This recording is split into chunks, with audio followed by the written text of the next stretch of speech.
Judges chapter 14. One day Samson went down to Timnah, where he saw a young Philistine woman. So he returned and told his father and mother, "I have seen a daughter of the Philistines in Timnah. Now get her for me as a wife." But his father and mother replied, "Can't you find a young woman among your relatives or among any of our people? Must you go to the uncircumcised Philistines to get a wife?" But Samson told his father, "Get her for me, for she is pleasing to my eyes." Now his father and mother did not know this was from the Lord, who was seeking an occasion to move against the Philistines, for at that time the Philistines were ruling over Israel.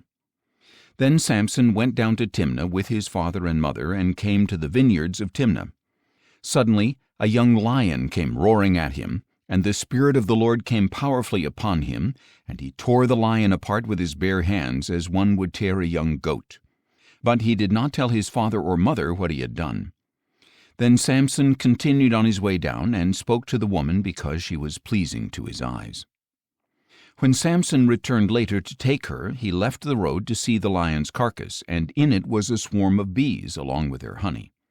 So he scooped some honey into his hands and ate it as he went along. And when he returned to his father and mother, he gave some to them, and they ate it, but he did not tell them that he had taken the honey from the lion's carcass. Then his father went to visit the woman, and Samson prepared a feast there, as was customary for the bridegroom. And when the Philistines saw him, they selected 30 men to accompany him. "Let me tell you a riddle," Samson said to them. "If you can solve it for me within the 7 days of the feast, I will give you 30 linen garments and 30 sets of clothes. But if you cannot solve it, you must give me 30 linen garments and 30 sets of clothes." "Tell us your riddle," they replied. "Let us hear it." So he said to them, "Out of the eater came something to eat, and out of the strong came something sweet." For 3 days they were unable to explain the riddle. So on the 4th day they said to Samson's wife, "Entice your husband to explain the riddle to us, or we will burn you and your father's household to death. Did you invite us here to rob us?"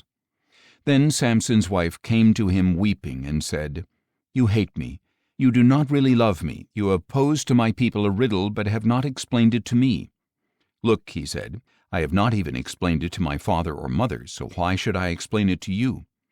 She wept the whole 7 days of the feast, and finally on the 7th day, because she had pressed him so much, he told her the answer, and in turn she explained the riddle to her people. Before sunset on the 7th day, the men of the city said to Samson, "What is sweeter than honey, and what is stronger than a lion?" So he said to them, "If you had not plowed with my heifer, you would not have solved my riddle." Then the Spirit of the Lord came mightily upon him, and he went down to Ashkelon, killed 30 of their men, took their apparel, and gave their clothes to those who had solved the riddle. And burning with anger, Samson returned to his father's house, and his wife was given to one of the men who had accompanied him.